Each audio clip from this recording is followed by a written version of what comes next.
ఏంటి అంత ఆలోచిస్తున్నావు? ఈరోజు లలితా త్రిపుర సుందరి అమ్మవారిని చూశాను. చాలా అందంగా ఉన్నారు. కొంచెం ఆమె గురించి చెప్తావా? సరే దిగు.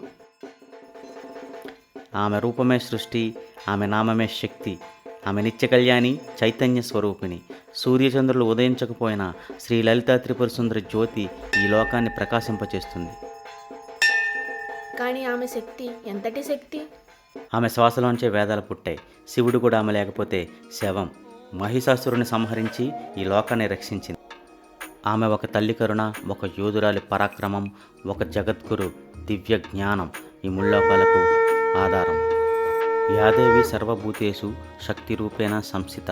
అదే లలితా త్రిపుర సుందరి అమ్మవారి మహిమ. అమ్మ వలన మనం ఏం పొందగలం?